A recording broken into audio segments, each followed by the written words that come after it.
I always wanted to be we didn't know what it was called, so my mom called it a bugologist.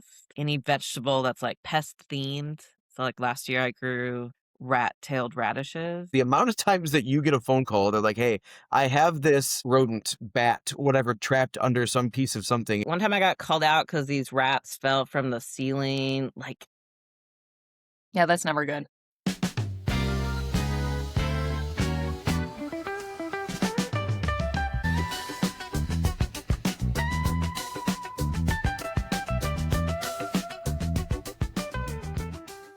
Hey, everybody, welcome back to Beyond the Pest. I'm your host, Jen Sweeney Ingram. And I'm like, "Phil, Today, we had the pleasure of interviewing Ashley Roden. She is the technical director for Sprague out of the Seattle-Tacoma area. So, great conversation. We got to know her hobbies and how long she was able to be a tech and some of the fun stories along the way. So, she has a little bit of a different background than those that we've been interviewing, and a little bit of AI talk in there too. So, that's definitely relevant to a lot of you today. So, stick around and listen to Ashley Roden. well, my son, we were kind of crossing this little creek, and all of a sudden there's like this just like rustling happening in this bush. My son, I've never seen it. It was like a cartoon. Feet off the ground, like spinning in the air, like what running behind this. Turns out it was just some quail that got flushed out of this bush, but he thought for sure it was a bear. You know what I mean? And my man was off, just running. So Well, they can be loud. Like, the squirrels are yeah. out here now that I'm home. I came across a black bear. There was one that went across, the road as we were coming into Massachusetts. Okay. Holy crap! I'd never seen one Right. It's before, yeah, and I you grew get up out of with. the city and you're like, hey, there's animals here. So what's up, Ashley? Hey, Hey. Before our safety person went on vacation, she sent me a message about we need to talk about bear spray. boy, And she's I gone I this don't wanna week. forget. Right. So I'm like, what's going on with bears? Well, I think the more and more that we are, so one of my wife's best friends, they built a house just outside of Vail in Colorado. But it's like there's nothing around where they are. It's not like it's like honestly, I'm using Vail as a point of reference. It's like an hour from Vail. Um, but they have to get these like crazy bear-proof garbage cans because Yes, the bears come up. Well, yeah. they sent us pictures a little while ago. The bear got angry and threw the garbage can against their car. So like picked up the thing, just smashed it against their car. There's a huge dent in their car. Bear-proof garbage can still did not bust open. Do you know what I mean? But there's bear prints all over their car. It's just crazy. We keep encroaching on their area, and then people are like, "Hey, why are the bears angry?" I don't know. You know what I mean? And you gotta take pictures and send it to your insurance. That's awful. Exactly, right? So what happened? Swear Explain it was a that. bear. So wait, so actually, do they need the bear spray for bears up where you I are, or don't for people? I have no idea. She just said, I'm going on vacation next week. As a reminder, we need to talk about bear spray. Please keep us updated on that one. So Right? I don't know if it's for bears, for someone else. I don't know if someone decided to use some. I'm not sure. Well, your company has been expanding or. I know. I mean, we do go in the woods, I guess, sometimes. Well, good morning and good afternoon, Mike. This is the first time that we're recording together separately, but in the same time zone. In the same time zone. Yeah. So good stuff.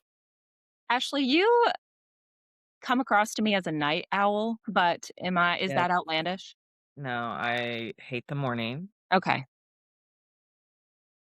My husband's the opposite. He loves the morning. So much energy in the morning.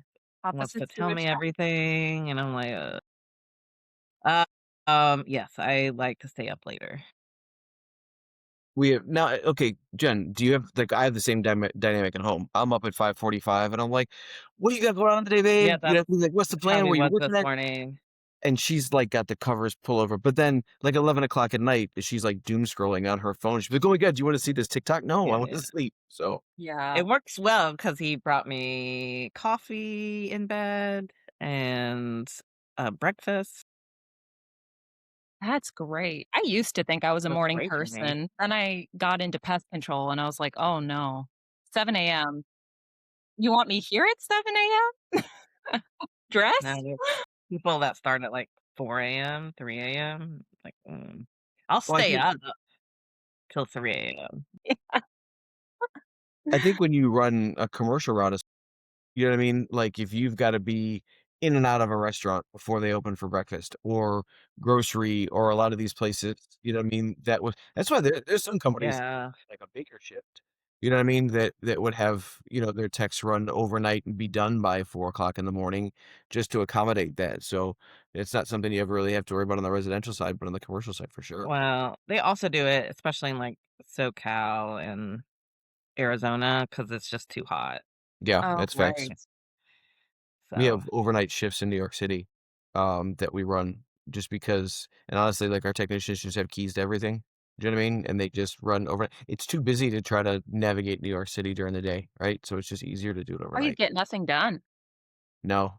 too many Some of our guys people. we just give 'em Metro cards. They take the train a lot of times Really? just to get around. Yeah, yeah, yeah. So we have, like places in the city where we store materials and then they can go pick stuff up and then we just you can't I mean like we have service vehicles in the city but it doesn't make a whole lot of sense a lot of times to do that. So I wonder, did they try to be less conspicuous with all their stuff, or do you got they have, like, stealth bags or no? yeah, I mean like you guys like we give them like the IPM bags or there's like a backpack and stuff like that. So and honestly, I don't know how much time you spent on the train in New York City. You know what I mean? Like it's kind of hard to stick out. You know what I mean on the train in New York City. That is So true, but I was picturing, like, Ghostbusters for a second there. I think we had somebody in Seattle who would rent those, like, Lime bikes or the yeah, scooters yeah, when they just yeah, didn't wanna try to park somewhere else. yeah. I mean, Just sometimes in the city, scooter it's tough. over. You find a spot to park, you know what I mean? And then it's easier to just to navigate or walk than it is to try to continually move your car or your service Yeah. vehicle, you know? If I So, serviced in downtown Seattle, I just park and then walk yeah, that's everything. it. It's easier. Lock the truck, go back and get what you need. So, Ashley, you went to school in Georgia. Did you grow up in Georgia? I grew up in Georgia, but I was born in Montana. okay. So, my dad has lots of siblings. They're all over the country. I have relatives everywhere. Um, yeah, he had ended up in Montana and my mom as well. And then, yeah, they moved down to Tennessee and then Georgia, when I was young. A lot more insects, bigger, more fun insects in Georgia than even here in Seattle now. So, Did you uh, always wanna be in pest control? I always wanted to be we didn't know what it was called, so my mom called it a bugologist. You Wow. know, as a kid, you have those books you fill out and your kid tells you, like, what they wanna be when they grow up. So, in kindergarten, it was bugologist. That's Um, wild that you knew that so early on. You know what I Yeah. mean? That was where you wanted to go.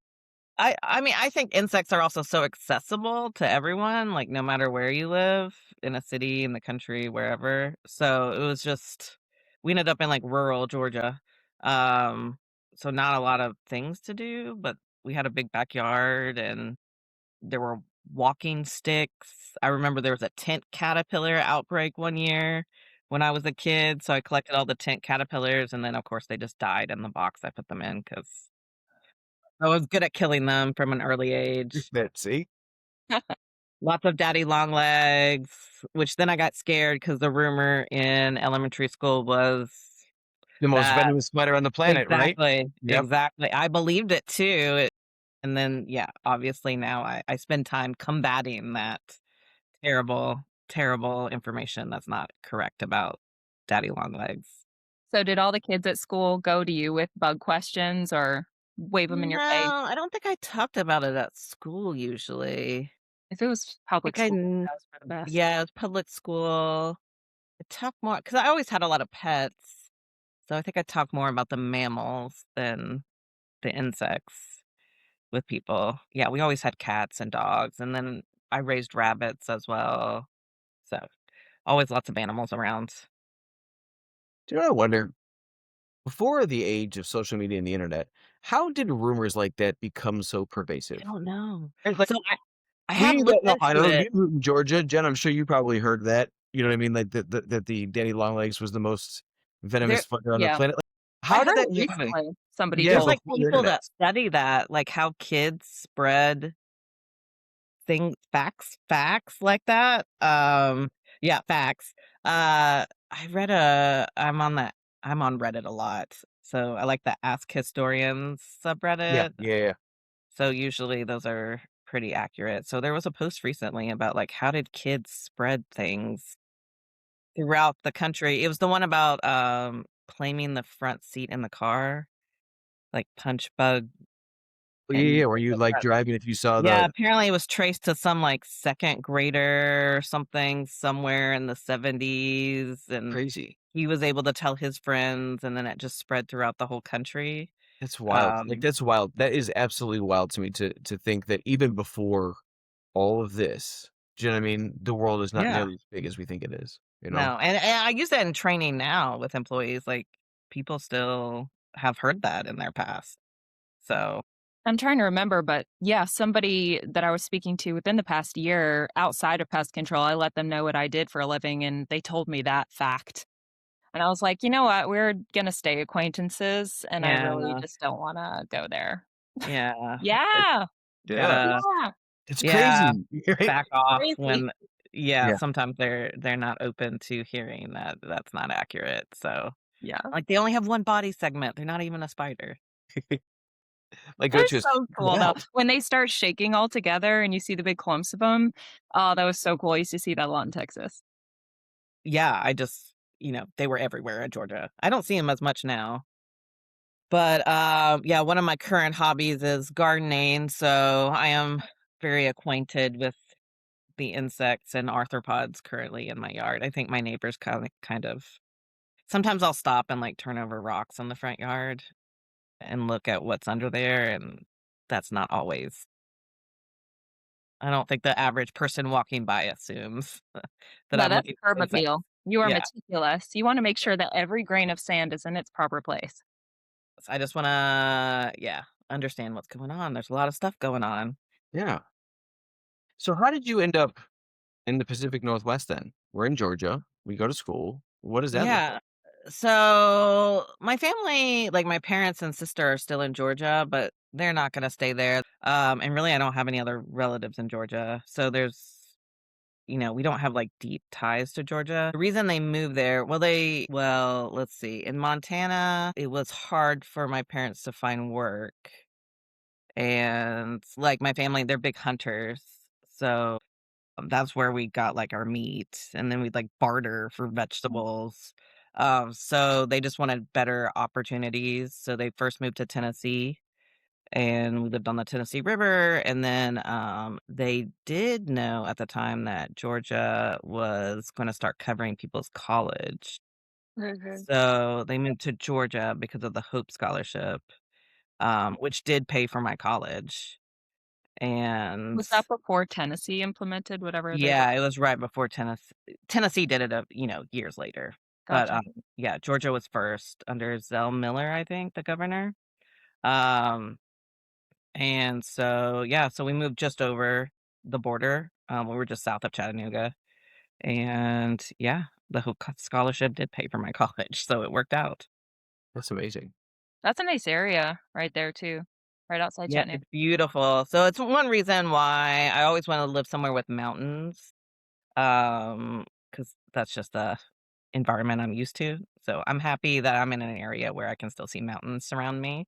Plus, I get the beach. Usually people give you that You get one. choice. Would you rather live by the beach or by the mountains? You can do both.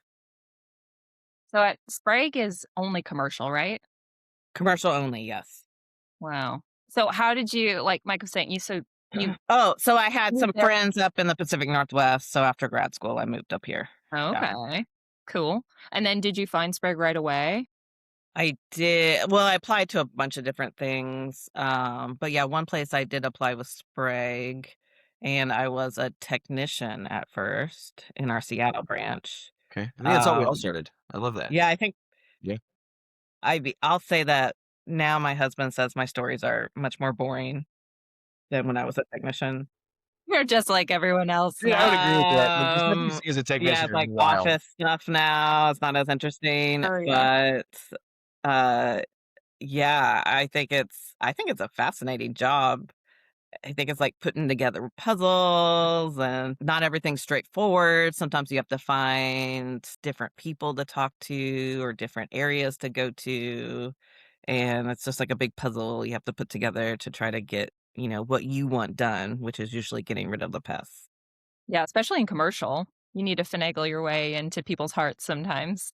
Yes. So a lot of it's customer service, but yeah, putting together that customer service with like your knowledge about pests, which a lot of people don't want to hear about or don't want to hear about it in super detail. So sometimes you got to navigate around them or work with them to kind of get what you want done.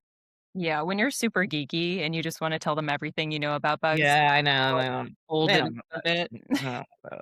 Yeah. So, So what were some of your, like, favorite memories from being a tech in Seattle? ooh, let's see. One time I got called out because these rats fell from the ceiling. Like, Ooh, yeah, that's never good. it was like, I don't know, like 50 feet, some roof Wow. rats. And they had thrown, like, buckets over them. So that was a fun challenge, public space, live rats with buckets over them. How do you deal with that? So, You get the call then to go over there and they're live under the buckets? yeah, yep, yep. So in that case, you learn, there's not like a protocol necessarily for the best way to deal with that. In that case, one, I think I was able to keep in the bucket. The other one, I had moved to a room that was closed, and I was like, maybe I can just catch it when it's running around. That was a bad idea. So I opened the bucket and it started running everywhere because it's a roof rat. And so it's like trying to climb the table, trying to climb the lamps, jumping, running, just chaos. So, I learned to carry like a piece of cardboard in my truck, like a heavier cardboard. Like, when you the what things they use between like layers of pellets. I cut one of them yes. and I kept it in my truck because the amount of times that you get a phone call, they're like, "Hey, I have this rodent, bat, whatever, trapped under some piece of something," and you're like, "Oh, cool." And you can lift up a little bit and slide underneath there and you can take it out. But it took me just like you. I remember the first time trying to get a bat out of a house. Same thing. You know what I mean? You're like chasing this thing. I'm like, I don't want to hurt you. You know what I mean? But yeah, it can be a challenge. That's really like how I became familiar with you is because we don't deal with roof rats in my part of the world. You know what I mean? Yes. And Jen, I don't think really you And I did. didn't even think about them growing up. I will Yeah, say I grew up there were tons of rats. So we had one outdoor cat, and she was a great, like, rat redder. catcher. So our yard was full of dead rats growing up. Actually, I was able to use it in high school because we had a video project about the bubonic plague, Yeah, Ooh. and so I was able to use real rat props for that video. nice. Um, I think most of them, though, were Norway rats looking back. But yeah, I didn't really think about the rats that often growing up. But yeah, moving out here, pest control out here, Seattle, we have Norways, roof rats, deer mice, and house mice, sometimes all in the same account. So, Yeah, before I even uh, knew you through UPMTC, I saw you speak. I want to say that I was speaking at the Arkansas Pest Management Association, and you joined virtually, if I'm not mistaken. yes, I had unfortunately got COVID, Yeah. and I had But to that was stay. like the first time Yeah. I didn't really know you through, but that was the first time I saw you speak, and that was your topic on roof rats. And I'm so fast, like I'm so glad I live in an area of the country where I don't have to deal with those. You know what I mean? I But admire them, but, yeah, uh, yeah, I currently have some rats in my yard, which I'm surveilling with a camera. My husband's like, "Why don't you just kill them?" I'm like, "I must know them I first was and their ways." So our house is pretty well sealed up. I don't think we're gonna get rid of all the rats in our neighborhood, so I'm kinda like, is there a purpose to killing them when it's just never gonna end?" So Right. just trying to make our house, like, the least attracted to rodents as possible is my Did current you goal. did you do your own exclusion work? Um, yes. Job. So most of it's been not necessarily exclusion was needed. We had some like when we bought the house, there was a whole pile of logs under the house and yeah, just junk that needed to be moved because they were spending some time under there. Yeah. So, I got a lot of experience with roof rats in Austin. So I started out as a rodent tech, and so m carrying like a 28-foot ladder all over the place trying to seal. yes, the latter part is difficult. I always like, if possible, just so I don't have to check in the drop ceilings, but if there's tiles missing, I like to use a selfie stick and my work phone, so if I lose it, Yeah. at least it's my work phone. Right. So do you get So, out in the field a lot still? not as much, but I still try to go out here and there. Um, Just to remember what it was like. yeah, it's all based on my schedule though, so it's not when the pests are usually out, so it's not as exciting as it used to be. So I when did think you become technical director? It was a few years ago. But before that, I was in our technical department. So you've already done an interview with Jeff Weir. He was our technical director. Um, it was like almost 40 years, I think. crazy. That was crazy. So I worked with him for a handful of years, which was very helpful. And then he retired around when COVID hit around then, and then eventually, yeah, I became the technical director. What was So, it like working with Jeff? it was great. I think everybody else was annoyed. We like to brainstorm out loud. Yes. So From across and the hall or Yeah. yeah, they gave me a desk, like, right outside his office, but my desk was, like, open to everyone, so we just, like, talked to each other, him in his office, me at my desk. But then I was the one having to ID all the samples and get all the weird packages, and it was just like, "Here it is, all out in the open." So now they have provided me a very nice office where I can, and a freezer. So now I don't have Right. to use our corporate kitchen freezer for some of my stuff Just and going separate it out. in and Ashley's got some random thing in the freezer in the brand Yeah. kitchen, right? I just, I would label it do not open. No one ever opens. So, I think you guys both brought up something kind of like pertinent. I think that when you move into these roles, technical training, whatever it is, it's important to still get out in the field and work with the folks that are out there. We're the ones that are kind of saying, "Hey, this is the materials that we want you to use, and this is how we want you to approach treating these specific pests." And I think it's important that the longer you're out of the field, the easier it is to forget what it's like to be uh, in the field, right? So I think exactly. having those continued touch points is important. And it does influence my decisions. And nowadays I might rely more on, like, talking to a bunch of people in the field. We've been trying, like, some focus groups, things like that, working groups with people that are in the field 24/7, versus me. So I think my past, like, informs my decisions, but I don't wanna, like, and I'm still go out there, but I'm not, like, running a route or anything. Yeah. So I don't wanna, like, make decisions for the company that makes all our technicians' lives, uh, less pleasant. Yeah. It's important to, yeah, lean on them and how it really is out there, especially if you're running a route full time, different than me just going out to one place and saying the same thing that they have probably said to their customer. Um, but, just coming from a new person, sometimes that helps. That's it. Do you know what I mean? Like, you can have the same exact conversation, but you usually have a different title. You know what I mean? Yeah, And all of a yeah, sudden, what you said is yeah. enlightening. Suddenly they're gonna, like, do the exclusion and stuff. I'm like, Yeah, "Okay." yeah, yeah. So yeah, when I moved to Nashville, we were just getting roof rats, and so in some areas finally got kinda bad, but for a lot of companies there, they don't do exclusion work, and so they're relying heavily on baits. So, that's kinda why I wanted to start that rodent rundown project because Yes, I think it's important, and yeah, I because think so there's many of a us still lot rely. of stuff we don't know, things we can test out. You had that example of, was it Luigi? Talking about, rotating your active ingredients in your rodenticides. I don't think that's done that often in the US at all. I mean, we don't do it. I've thought about it, but I don't, like, what are the parameters around it? How often should we rotate them? How do we know this actually is helping? Yeah. Well, we're not there, sending off our carcasses to universities to test and No. So it's a lot of guessing. But yeah, I say in general, we can learn from, all the years of doing insect work and rotating through our active ingredients there. It just seems like common sense to do some sort of rotation for rodents as well. Though I'm not exactly sure what the best way to do that is. so you sent me a ton of information on rodents from was it a recent conference that you went to? Yeah, so there's a every other year vertebrate pest conference in Yeah, I haven't been California, there.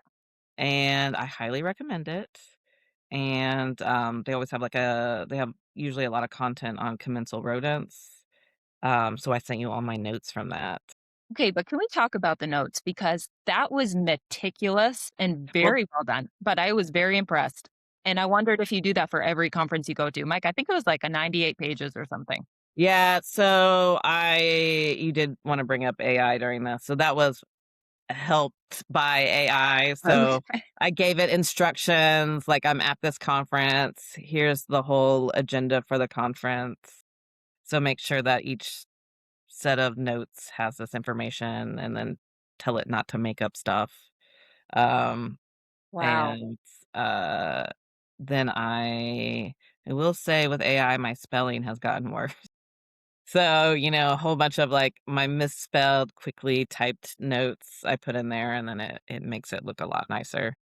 And then maybe there was some random ideas scribbled in there. Sometimes I don't follow up on some things I put in my notes, but And what do you do with that? Do you have a team after a conference that you then bring it back to? yeah, so right now we have a OneNote for conferences. Mhm.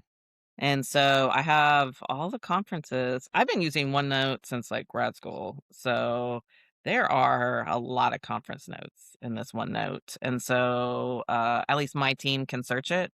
So we can use it for training, for ideas. 90% of the time, I don't remember what I wrote down. And then I go back and I'm like, wow, that was really, like, really smart. I have no recollection of writing this down. That's a good idea. So we'll use it for idea generation and just when we're putting together our trainings, and I'm sure we'll find some other uses for it as well. It's gotten to be quite a big database. Oh, so how big is your team? Let's see. So I have one, two, three, four people. So yep, we're across the Western US now. So Yeah, what going areas do you guys cover? Yeah, so now we're in, like, Western Montana, south, not New Mexico, but we are in Arizona. So Colorado, Utah, and then over to, all the way over to the coast. So Washington, Oregon, um, California, and then all the states in between. So you guys got a big footprint. Yes. Yes, it is not all drivable during certain times of the year. Really? I was gonna ask, how often are you visiting other branch offices and stuff, and for Well, what? we keep adding branches. So, usually I'll rely on my team members to we'll get to all the branches, but personally I can't make it to every single branch every year. That it would be quite the undertaking. So, trying to get to as many branches that I can in a year, but usually it's my team members that have to go out, make their presence known. I'd rather than people know like their own regional entomologist, Yeah. you know. They're Make the a ones that, relationship with them. when things go sideways and they're like, "Hey, I need another set of They're eyes." Those are the ones out there. actually Yeah, close. Yeah, exactly, right? So, they can go and help out, so yeah. That's a great leadership skill too, to have oh, I guess just the know-how to step back and say, "You know what? I'm gonna leave it in this person's hands because they're just as capable, if not more than I in this." yeah, I mean, with a growing company and our big footprint, like, I cannot micromanage everything, nor do I want to. And I feel like Sprague has done that in that's kind of one of our things. So, as a technician, we don't route people. I mean, we give people guidance, But you set your own schedule and, obviously you have to change things based on what customers need, etc. And if you're like wildly inefficient, obviously that's going to be addressed.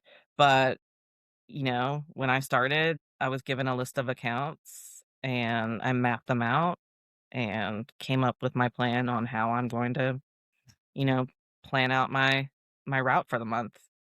So, I appreciate that. I don't particularly, if I was having a bad day and I don't wanna talk to someone, I could just go do bait station accounts that day.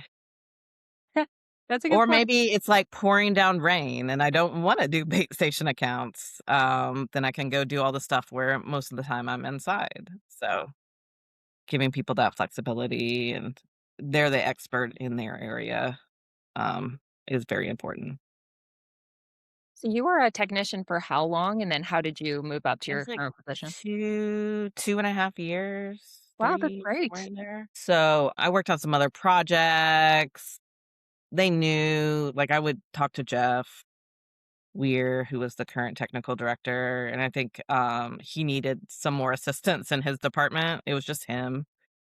And so, eventually, they brought me over onto the corporate side, and then I did a lot of our training, especially our new hire training. So, we still bring in everybody to our corporate office for new hire training, which is it's a week-long training, and that's a huge, huge undertaking and takes a lot of time. So, um, So those in Arizona, those in California, they're all going up yes, there. they all go to corporate for a week. So, it's actually this week right now. Um, I don't have to teach it all the time anymore.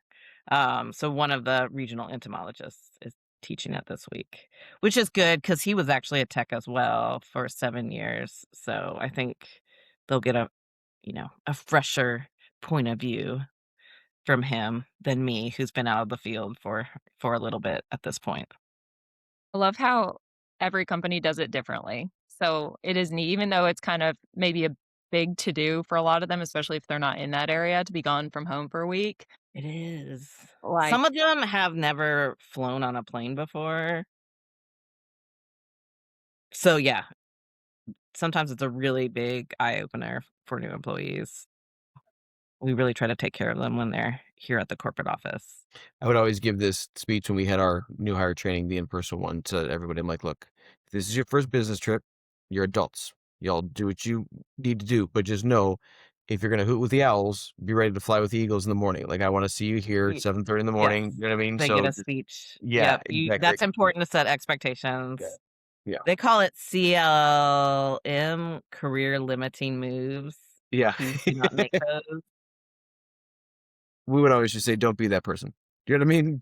I don't Yeah, wanna have to call your manager, right? yeah. After your new hire training piece, right? So, I think it's good that, there's still an in-person facet to training. I think there was this shift, especially during COVID. Like, it was so easy to continue to do training virtually, right?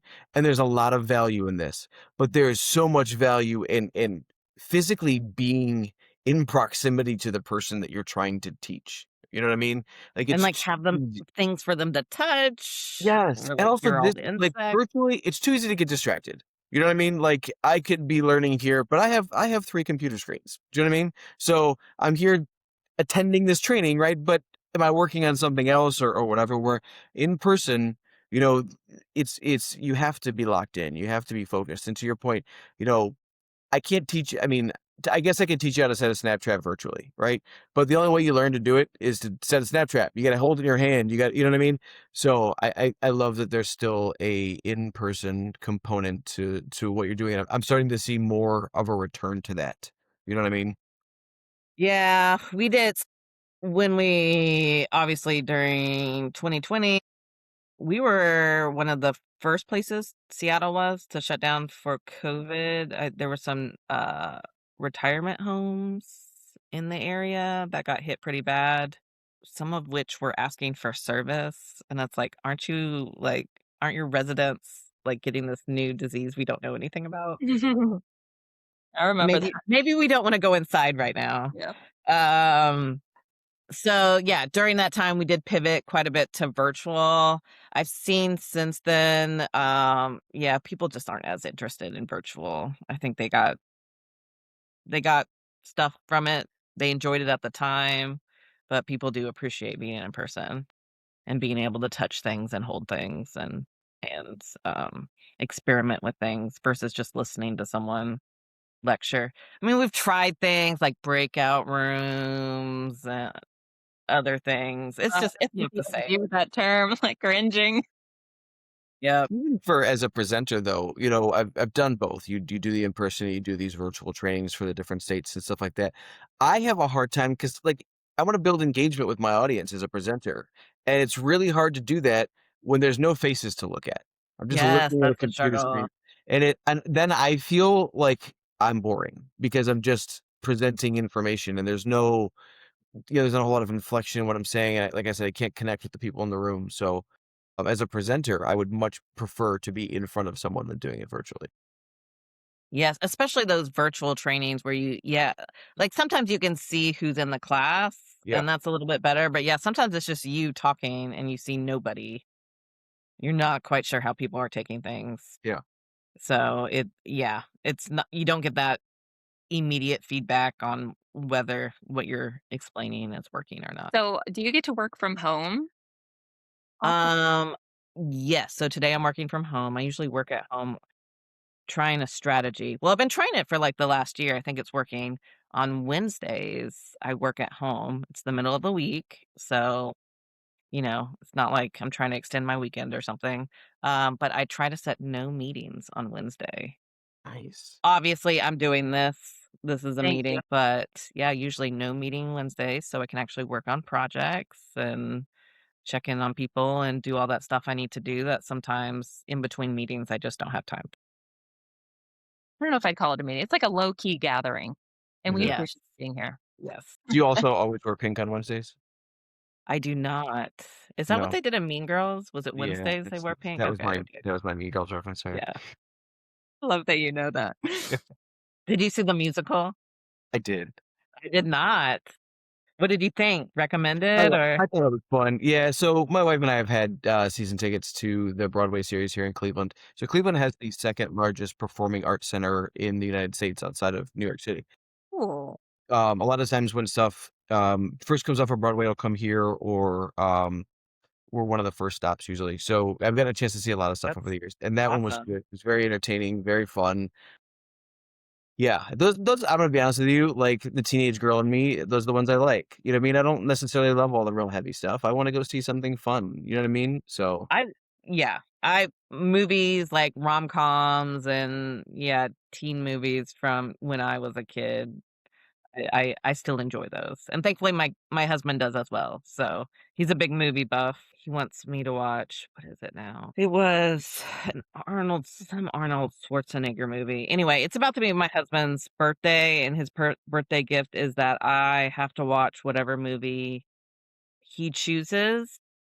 I have to put my phone away, and I can't say no. I have to watch it, whatever it Oh, is. tension. Yeah, I was thinking about doing a Terminator movie. Ooh, those Which I aren't bad think though. we'll Those are see. entertaining. the other really good one, not to there's a musical called The Prom. I don't know if you've had it. I think they turned it into a No, I movie as well. haven't. That's a really good one too. So Okay. if that We comes to do love musicals, yeah, because I love so the musical. big musical fan. Yeah, but the next we do love live performances, so we're gonna go see Carmen, Okay. the opera, Yep. which I've not seen before, and then we have some other plays that we're gonna go see this year, so I get to go to Seattle for the first time a couple times over the last couple years, and I was very impressed with that city. Over the course of the last few years, I've gotten to travel all over this country, see a bunch of different places. And I really, really enjoyed Seattle. Like I really did enjoy that. I thought it was easy to get you do around. get the beach and the mountains. Yes, it was like clean. You know what I mean? Like the streets are well organized. I really enjoyed it. You know what I mean? Mostly a grid pattern. There's some areas where someone decided to go in a different direction with the organization of the city. But yeah, it's pretty easy to navigate. Um, at least north-south travel is pretty easy with public transportation. East-west travel gets a little more Challenging. difficult. But yeah, hopefully someday, because our corporate office is down in Tacoma. So I'm hoping someday, and it should happen, that light rail system will finally connect Seattle with Tacoma. Yeah, And that'd be great. I mean, the SeaTac airport's nice. It's easy in and out from what I recall. My mom's from there. yeah, it's small. So if everything goes right, because I live on the south end of the city, I can get from like off my plane and home within 30 minutes. Oh, it's beautiful. Nice. That's beautiful. Yeah. Just depends That's on a like beautiful thing. which gate we land at and stuff. But if all goes right, I can be home within 30 minutes, which I appreciate not having to, yeah, a long trip home from the airport. Was Sprague your first job in the pest control industry? Like, finish school and So I in grad school I did work in UGA's urban entomology lab. So I was like familiar with the industry. Um and I had worked in like a lab in college um before I got my master's working with like urban pests. So I was familiar with them sure. in the industry. So but yeah, Sprague was the first outside of school job in the Sounds like industry. you got in at a perfect time. You've been able to see so much. Yes. When I graduated college, it was, the recession was peaking. I think Georgia had 10% unemployment. Um, that was 2010. So went to grad school and yeah, it was a little bit better. The economy was a little bit better by the time I got out. When did you get involved with UPMTC? So my connection came through the Copasan Technical Committee. So I had joined that when Sprague was part of the Copasan network, Right. and then when that was dissolved, UPMTC was created, and so it kinda flowed straight from Copasan Technical Committee to UPMTC. Yeah, that makes sense. That what was Jeff the one that introduced you? Yeah, so yep. Yeah. So, yeah, I I mean, I think having a group like that is very helpful for people in our position, like, just being able to bounce ideas off people in other areas and seeing how other companies are dealing with things and getting advice on all sorts of things. Very, very useful. Well, you are the techie one of the group, I will say. You're always Yeah. just keeping us organized and in line. So, how what sort of ways do you use AI just in your everyday? So I do use AI quite a bit. I like to fiddle with things, so just seeing how it can be used. So maybe like 75% of what I do in it is not actually useful. Um, Testing its boundaries and it's limitations? testing its boundaries. Obviously, there's some downsides to AI. Maybe it will take all our jobs in the future. We'll see. But I do use it throughout the day, usually to let me go see what I've asked it. I'll say that Jeff, is retired now. I really do enjoy brainstorming out loud, and they're not gonna hire someone for me to, like, ping ideas off of all day. So, AI is useful for that. You can, brainstorm with it. Sometimes it has awful ideas, sometimes it has good ideas, but sometimes it just helps me organize my thoughts. I will use it to let's see. Looks like I use it quite often to make forms. I have to make especially for UPMTC. We're about to do a trip in the spring, so I had to make a form to get everyone's information. I've been using ChatGPT, now we're using Copilot as a company. That's the So, Microsoft one, right? yes, that's Yeah. correct. So, but I'll fiddle with some other ones in my spare time. Let's see, I will have it a lot of times I like to use it to convert something from one format to another, so maybe I'll do a training on some topic, it'll be a virtual training. I can then take the transcript from it and Oh, use it to okay. write a follow-up email with I like, like that. "Here, remember these points, these were brought up." or you could use it. I mean, CEUs, I'm sure both of you have signed up for like Mhm. done all the paperwork for CEUs, but you Yep. gotta provide the PowerPoint in some states, you gotta do an outline, you gotta do a paragraph summary, you have to do in California a 10-question quiz for Yep. every hour of content. Oh, So just doing those applications, definitely AI has been very helpful for that. Um, It's one of the wild so things about presenting at Pest World. You have to check the box for every single state. Do you know what I mean? So you have to do all of those all things yep, when you present at Pest World, so everybody gets their credits. mm, yep, you have to okay. submit all the stuff about, like, proving you're, uh, an instructor they can trust, Yep. so biographies, New York, you information. have to be registered as a Yep, certified presenter, so then you have to go through that process. I've done that, yep, Yep. Yep. Yep. yep. It's yeah. Other states like Oregon, you have to check off, like, how much time are you gonna spend on IPM? How much time are you gonna Wow. spend on, like, products? How much time so, yeah, if Yeah. you have a presentation already made, you can generate all of that Yeah. very quickly. That's smart. We were talking to Nancy, Mike, our last guest, and she was saying how nice it would be if all the states just got on the same page about that. If Wouldn't they that just had their own system, like, just Yeah. one system, we could system to rule them it's all? tons of Right. paperwork to, yeah, facilitate these CEU trainings. Mm, Just a yeah. we've had a Lord of the Rings reference. We've had a Mean Girls reference. You're about to watch Terminator, so you're gonna find out that AI is actually Skynet. You'll figure that out. See, So yeah, my husband's been talking about that, yeah, so we'll yeah, see. We'll see what I think about it. yeah, Oh, and yeah, now you can use those memes in all your new AI trainings. Yeah. yeah. Yeah. I'll also use AI to make trainings, so I made one. I don't think you got to see this one, Mike, the Bachelor.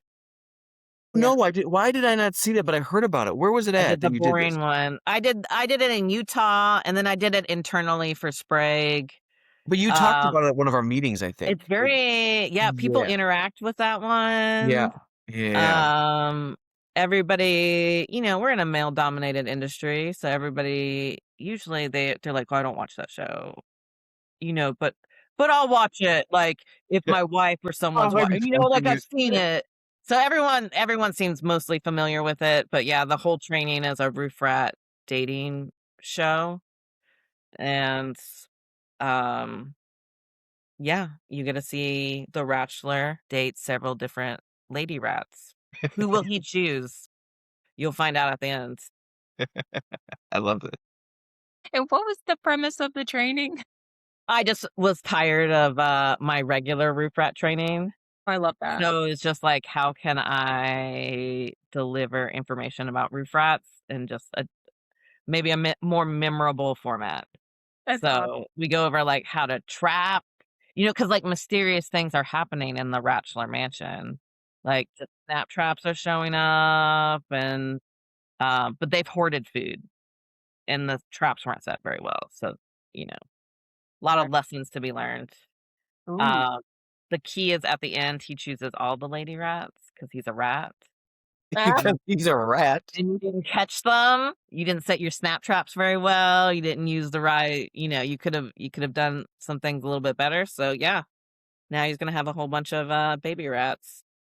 that is very creative. So that was fun. Did you use AI for that training to try I to come up did also like generating. I used AI, but also I talk to people. I actually don't watch. I watched The Bachelor in like middle school. Mhm. It seems like the premise is pretty much the same. I I don't think did it's talk to changed at some all. Sure it is. people yeah, I talked to some people who currently watched it, um, and then I just love, like, gossip, celebrity gossip, so maybe pulling some stuff from that.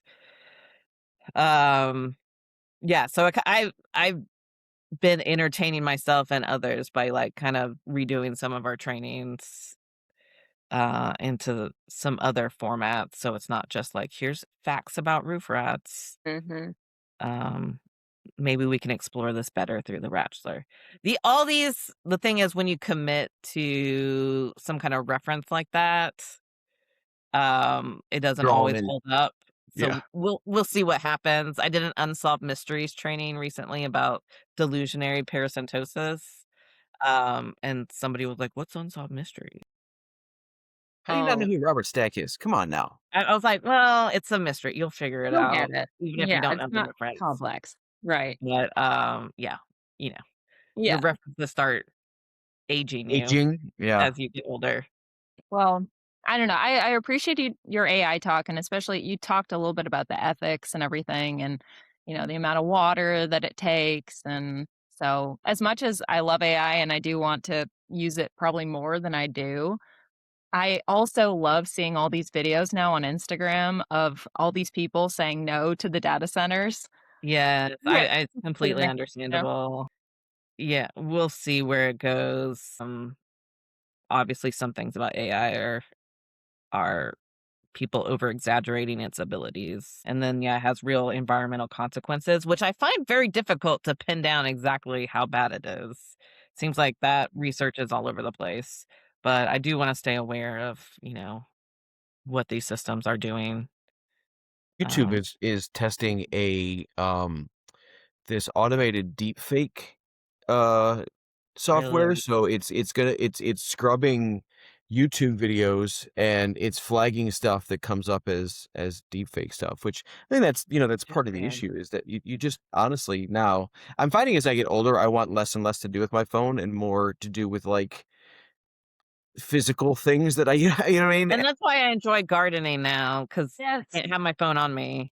Yes. I will, yeah, I just have to It's put it somewhere up. else, you get the AirPods, you listen to music, whatever, you know what I mean? But, it's hard now to know there's so much, like, stuff out there now that And you have it's to sort through to find that amazing little because of kernel of truth. AI, so much is generated, so many things. Have you read about, like, the dead internet theory? The No, what is internet will this? become, like it'll just be bots talking to other bots in the Bots? future, That I mean, and sometimes yeah, it seems like we're getting there. Mhm. What was So that website? Is it Mort or, that site that's completely bots talking to each other? What's oh, it I haven't called? even seen that.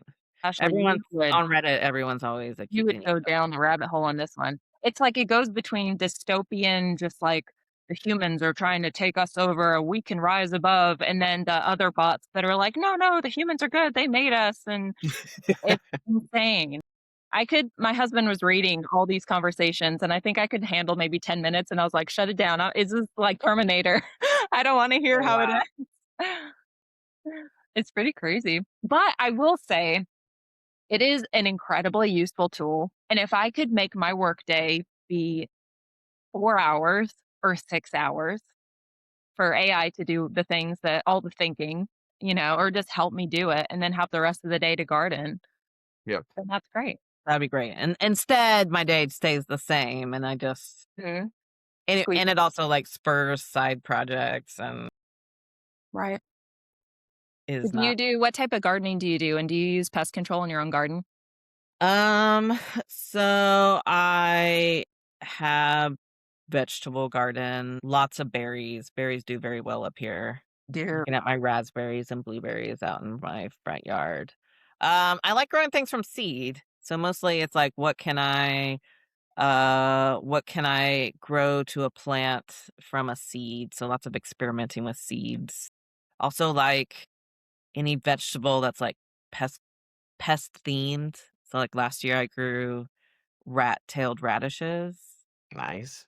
So you don't eat I the see what you did radish there. like, you don't eat what's underground, you eat the seed pods, and they do look like rat tails, they get real long and look like rat tails, so, like, just growing things that you can't buy at the store that are edible, and then I'm into, like, annual plants as well, just to see what I could grow, um, more permanent beds, I am transitioning them to, like, native plants.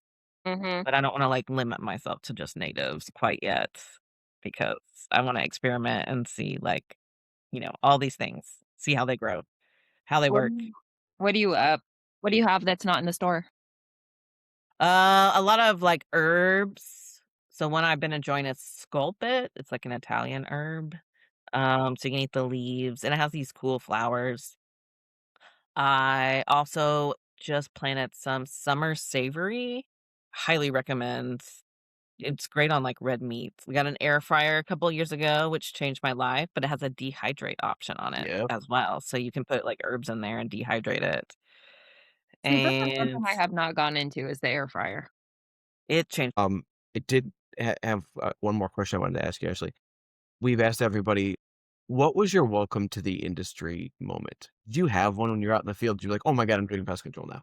Mhm. I feel like it was when I got my route and I was, like, by myself.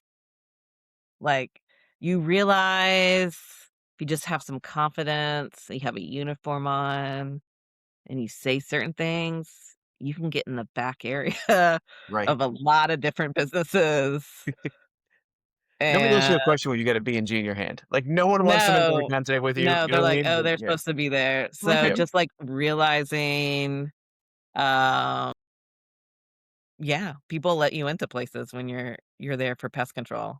Um, Also, I just enjoyed seeing so many different, like, businesses and how they work and what their back areas look like. Some places look really nice in the dining room, Yeah. And then you get in the but kitchen and you're like, ooh. you get in the kitchen and you're like, "Oh." And then you start learning the smells. Mhm.